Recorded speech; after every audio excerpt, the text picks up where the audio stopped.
Okay, we're talking about ratios, proportions, how to get those set up. So let's talk about lowest terms in a problem.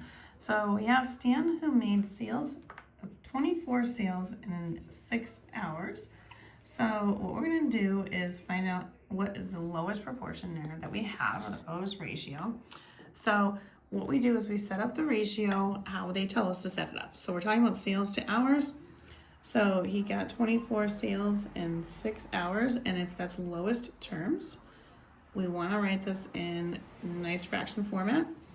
Now 6 goes into 24 nicely and evenly 4 times.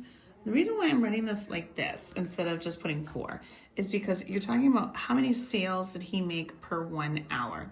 So he did 4 sales for every 1 hour he worked. Let's go ahead to the next one. Carol's monthly take-home pay was $1,500. She spends $250 a month on food. What is the ratio of food costs to take-home dollars?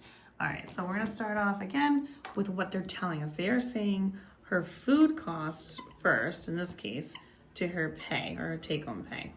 So she spent $250 over $1,500. Now the first thing you can do is reduce this because they both end in 0, so you can cancel the zeros out. And then you would have to say how many times can 25 can go into itself. We know that once. How many times can it go into 150? Well, 4 times would be 100. So that would mean you can go in 6 times. So reducing this down would get me 1/6. Next one over here.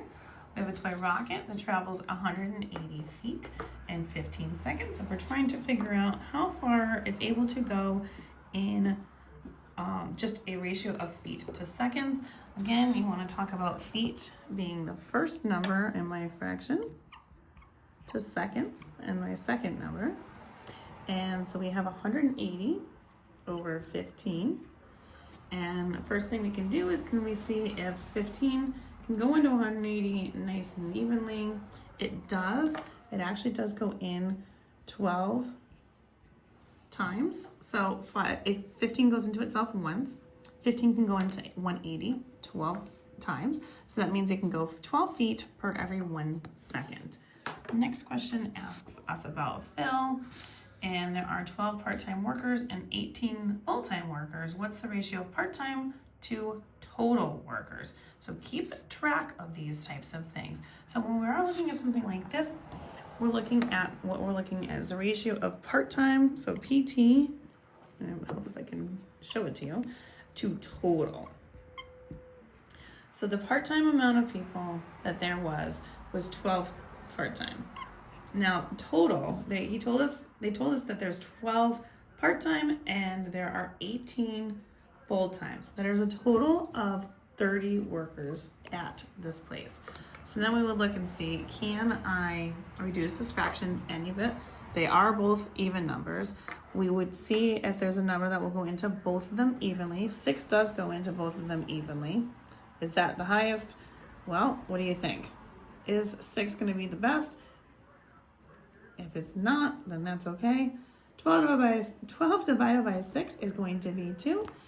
And then 30 divided by 6 would give me 5. That means the ratio of part-time workers to total workers would be 2 to 5. And then we have Vanita. She drove 336 miles on 14 gallons. What's the ratio of her miles to gallons? So again, looking at our ratios, we are talking about miles to gallons. So miles over gallons. And so she was able to go 336 over 14 gallons.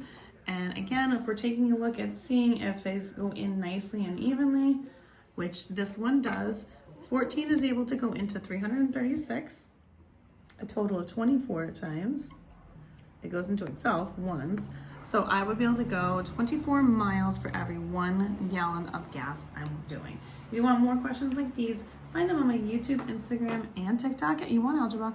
All these are going to be located in my GED playlist, and you can follow me for more. Check out the ratios and proportions playlist as well, and that should help you.